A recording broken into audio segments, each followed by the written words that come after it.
Hi guy, welcome to the AMIGArama podcast. As always, I'm your host Lorfarius, and in this week's show we will be deep diving into Cybernoid, the fighting machine. Before we do though, we do need to take a look at this week's Amiga news. First up, sort of show related, because I've been looking at lots and lots of different arcade conversions and different games to actually cover on the show. One I've been looking at in particular has been Pit Fighter. I'm not entirely sure yet if I will actually do an episode on it. I can already admit that it's an absolutely terrible game, so I'm intrigued how that will come across on the actual Amiga version. We will have to see. But guys, as always, I am fully open to suggestions, so if you want me to cover a game and I can get some information on it, then feel free to drop me a line. It's lorfarius@amigarama.com. Or you can come and join us over on the Discord chat room. I will stick a link into the show notes, and I look forward to seeing you all there.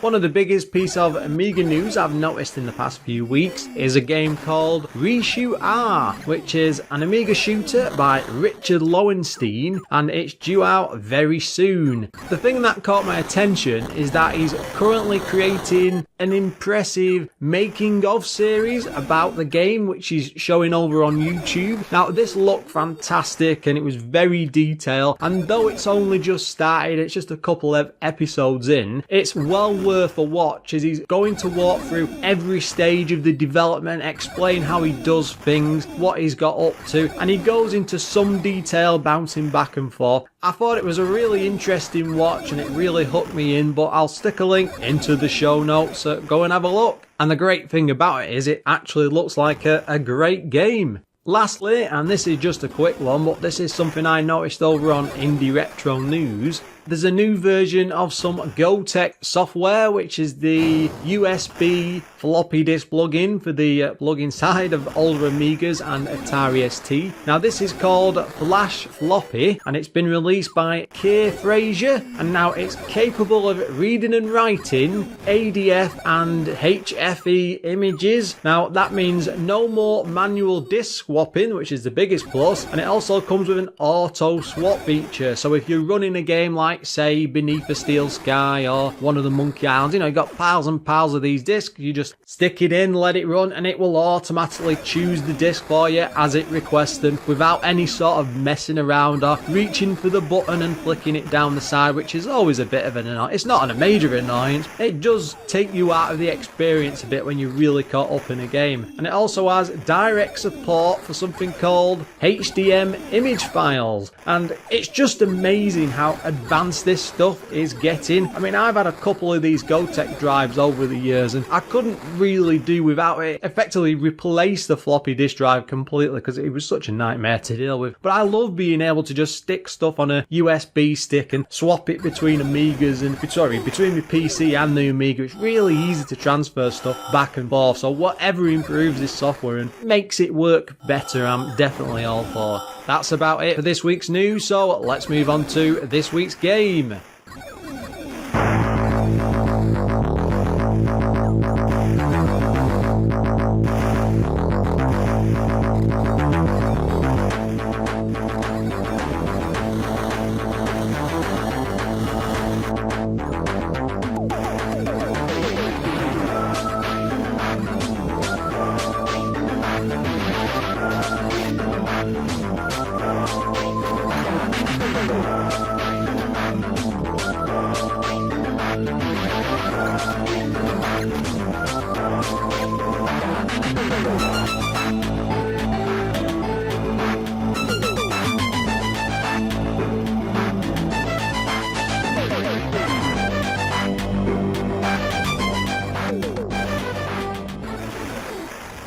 Of late, I've been working my way through several different sort of like company autobiographies. I think I mentioned these before, but one in particular that's really stood out because it's like a really good read is Hints and Tips for Video Game Pioneers by Andrew Hewson. Now, he ran the original Hewson consultancy during the 80s and into the 90s, which later became 21st Century with all the pinball games. But of course, with him doing so many Amiga games, I was really drawn to that and learning a lot more about this company. And one of their earliest games games is Cybernoid the Fighting Machine. Now I'll have to admit I have next to no experience about any of Hewson's games. They weren't really a company I ever dealt with or even came across much back in the day. I might have picked up the odd budget title by chance, say on the ZX Spectrum, but none of them really stood out in my mind, and even as I was reading back there was a load in there I'd never even heard of or played before, so I'm really interested in digging into one of their games, especially on the Amiga. Now I know this is a port, but we're going to do as usual and cover it as best we can.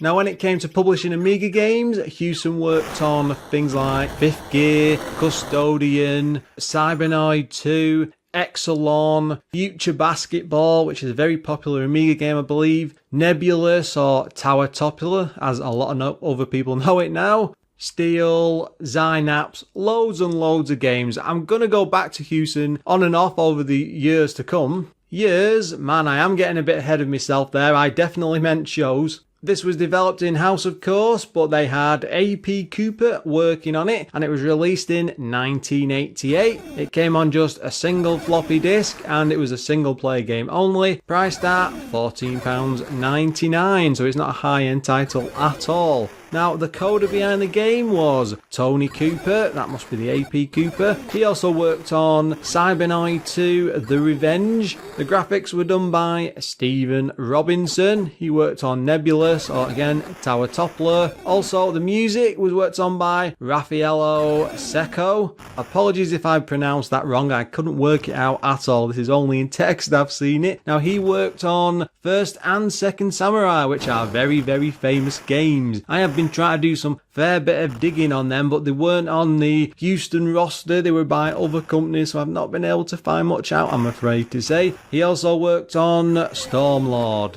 Raphael fully coded and designed this for the ZX Spectrum. Now, he wasn't as deeply involved with the Amiga version beyond the actual music, though he was given free rein to design the original game how he wanted right through to the end. He ended up working alongside with Anthony Hewson, the founder of Hewson Consultants, to come up with something similar to a previous game called Exelon. Again, this is on the 8-bit systems, don't forget, and in an interview with Raphael, he actually admits that the game is really a cross between Exelon and a puzzle title he'd been working on previously, but I don't think that ever came out to fruition. Now, he was aiming to have an arcade shooter with a firm strand of puzzles mixed throughout, and it was on regular trips to a local arcade that he was actually able to experience multi-weapon systems which are included in games like Sidearms, Synapse, which influenced him a lot when he came to work on Cybernoid. Now, there was an attempt to link all of the weapon controls to a single joystick when it came to the controls, but he noticed that it was just too cumbersome and he soon switched that to the keyboard, so you've got a mix of the two in-game. Now, he did note in an interview that out of all the weapons he created, the Cyber Mace was probably his favourite, especially with all the fancy graphical trails that he managed to create. Now, the original game was in development for around 9 months, and it was as much a learning experience for him as anything else he'd ever done before. When it came to the game's music, Dave Rogers was looking for a special ambience with the sensation of constantly charging through. Now, rather than just have the same music play on repeat, he said that he randomized elements like the pitch to offer something completely different every time you played the game, though he regrets that Raffaello decided to leave it on constant play without any option to turn the actual music off, though it was an option in the sequel. The game does have a bit of a reputation for its difficulty, and Raffaello does accept this in interviews and admits that an energy bar would have made this much simpler for people to get through. Then again, the problem with things like that on games like this from the 8-bit days going over to later on, people's tastes have changed, and when they were used to super difficult games, they probably wanted them a bit easier in the next generation. So whether or not that would have been a good idea, I'm not entirely sure. Then again, that's something we will find out in the review. Now, this was ported to the Amstrad CPC 464, the Atari STE, Commodore 64, the NES, and of course the good old ZX Spectrums. We usually open with the game's story, though I'm sad to say this doesn't really have much of one. The manual itself is not really a manual, it's just like a fold-up sheet, and there's only a brief scenario in there, but I will read it out.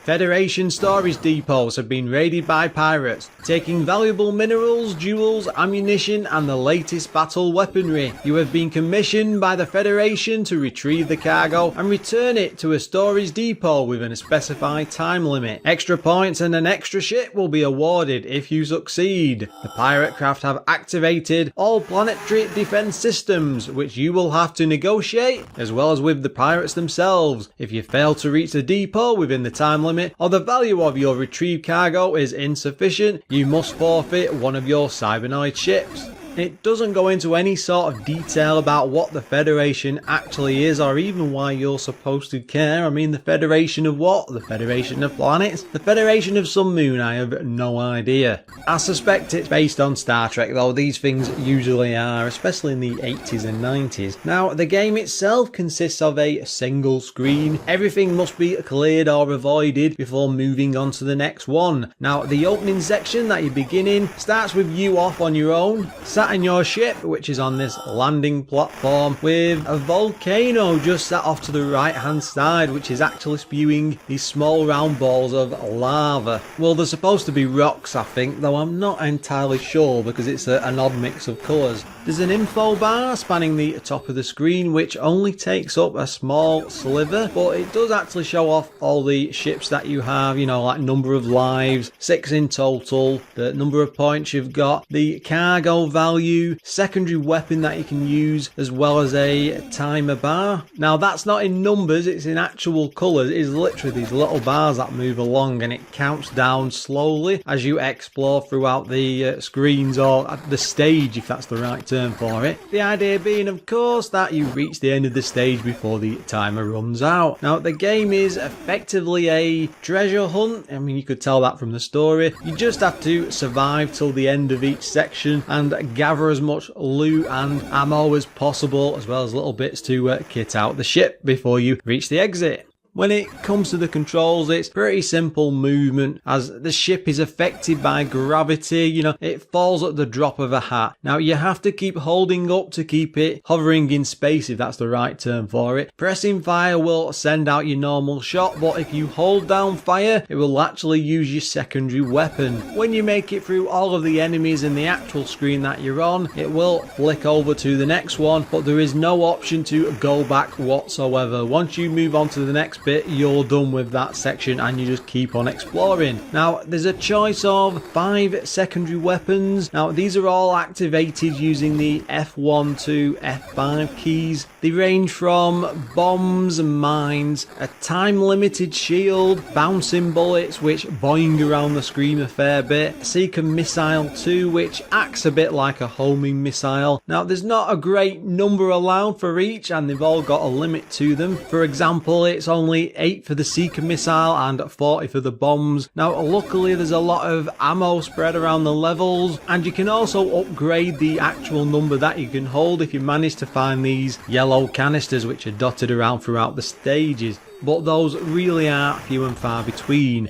When it comes to the level puzzle design, they tend to be in the sort of style of Manic Miner, which sounds very odd for this sort of a game, where you have to work your way through a single screen packed with enemies and effectively puzzles to some degree, with lots and lots of bullets, and avoid very, very simple traps that are dotted around. Now, the screens really are packed with enemies and machine guns and rockets and robots and all sorts of weird aliens and these different types of baddies tucked away, and they all fire at you. There's loads and loads of ammo, and it's just absolutely manic through pretty much most of the screens, and that really can be a challenge in itself. You will die an awful lot of this. It is fairly difficult, but one thing about the entire game that really makes me chuckle is that every time you die and you end up getting the game over screen, sorry, you run out of lives, you always get this message that appears on the screen, and it says, please stick to Space Invaders. You know, aren't they cheeky buggers? It don't matter with me. Even if I change game, I'd be just as bad on that as I am on this. when it comes to the graphics, they look more like an advanced sort of 8-bit style with lots and lots of detail thrown on top. It's certainly more than you'd expect for these type of games, and it's very similar to the style of what you'd see of the older 8-bit titles. I do like the way they've upped it and improved it effectively because they're upgrading an older game. Though I did keep thinking when I was playing, I was constantly being reminded of that old game Impossible Mission, and even for an early Amiga title, they really have gone to town with the look and the style and the way it all comes together. It's actually quite advanced for the period, and I would say that with some really good looking sprites. I mean, especially considering the type of game that this actually is. You know, it's nothing really complicated. It's not a mass let's explore this whole planet. It's a single screen flicker with some puzzles and shooting elements thrown in. It has this weird sort of Aliens movie vibe for all of the areas, really. You know, it's a mix of caverns and science fiction, and with the whole thing being set underground, there's even, I think, some reference to the Aliens movies, because you actually see them within the actual backing and part of the scenery as you're wandering around. They don't do much, but they do flesh it out a bit more and make it a lot more fun and a lot more science fiction-y. We really need to take a moment to address that awesome intro music when you first fire this up. I mean, it sounds like it's being actually played on the Amiga's version of an electric guitar. You know, there's lots of riffs and blinky bits and plucking along, and as you can probably tell, I have no idea of what I'm going on about. But despite it being there in the original 8-bit versions, there's no actual game music as you're going through it. I said it earlier on in the history section, because it was constantly on repeat. That's a bit disappointing, though they do try and make up for it with loads of these futuristic sound effects. Half of these I have no idea what they even are, and there's lots of like good weapons fire and some corking explosions dotted throughout all of the game. But that's just about it really for the sound. If you do find yourself getting a bit annoyed by the sound effects, luckily you can go into the option on the menu and just turn them off so it's silent throughout. Though I really do think you'd be missing out on a fair bit if you do that, because it really is a nice game to listen to with all those effects.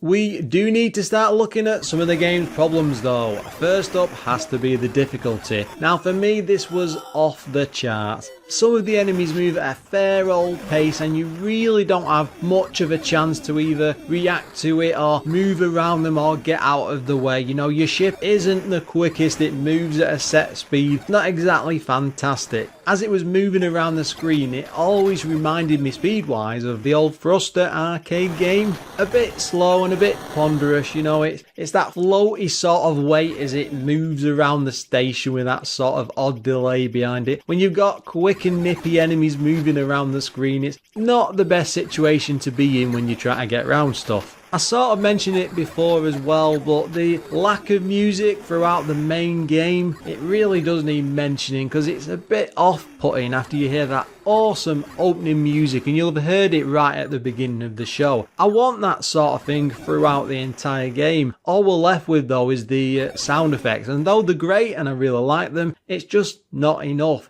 Another issue I noticed, there really isn't enough sort of enemy variety, and you get to a point where you keep seeing the same old enemies coming up time and time again. And if I have to see the likes of that green tentacle goop thing that keeps popping up constantly, well, I'll leave you to guess what I'm going to do. I did say earlier, you do get a choice of secondary weapons though. It is a little bit clunky. You have to press the fire button and sort of like hold it down for it to fire it off. But at the same time, you're tapping fire to actually send out your normal shot. And 9 times out of 10, it's very, very easy in the like heat of battle or when you're trying to do something to keep firing off these secondary weapons, and you can often waste them without realizing what you're up to. Without a second joystick button or another button to press to use it, I'm not entirely sure how they could fix that, because you're often trying to guide the ship around whilst you move it around against the gravity. Maybe a direction and fire at the same time rather than just holding it to use them. It's something you will get used to, but more often than not it kept annoying me in sticky situations because I've just used an amazing weapon I need to use, say, on a screen or two later. Again, you keep dying a lot, so you do get to see an awful lot of these screens. You do need particular weapons weapons to say take out certain enemies. That's not saying you can't get past them if you've not got them, but it makes a lot of them a hell of a lot easier if you've got the right tool to go against them with. Let's have a look at the magazine reviews. Now, first up was Zap with 93%, that's mega high. Commodore User, 87%. Amiga Computing, 75%. And the lowest was The One at 65%. You might have noticed there's not many of the big Amiga titles. To be honest, I don't think most of them were even out around about this time. As a game though, this really is a strange one. As an update of an old 8-bit science fiction shooter, it's a pretty good example of how to update something like this. How to make big changes and make it look different and still stay loyal to its roots. Sadly, its own difficulty can make this a bit of a slog to get through. Then again, this is an 80s shooter and it's probably the sort of standard that they were up to at the time. You always have to remember, guys, I do suck at this type of game. I've not got the best of reflex. I'm getting old now, you know, I'm almost 40. But I did find myself in a few sticky situations where I just couldn't move quickly enough to get out of the way and avoid it. You know, it's a very, very tough game.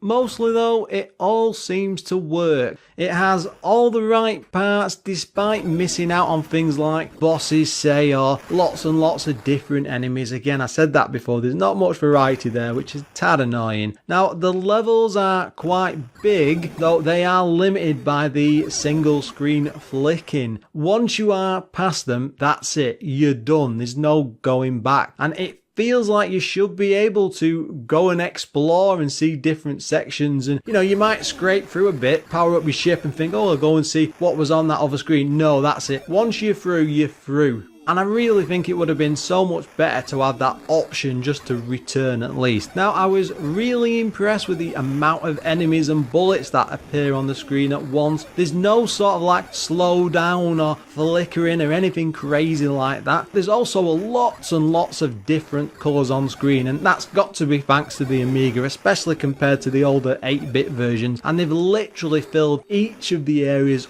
up to the brim. Honestly, it's worth having a go just to see all this stuff happening on a screen at once. It really is that impressive. Despite all this though, I just really struggle to recommend this one. There's not anything special about it or anything that really stands out beyond the impressive amount of bullets and stuff on the screen. It feels more like an early curio, a sort of sign of things that are going to come. Now, it's definitely worth a glimpse at least, but it won't be long before you move on to something bigger and better, and there's a hell of a lot of other better games for the Amiga. Though I will say that its sequel has definitely piqued my interest, and I really want to go on to that and see what they've improved and what they've changed, because there's a lot of good ideas here, and it's one I'm definitely going to have to cover in future.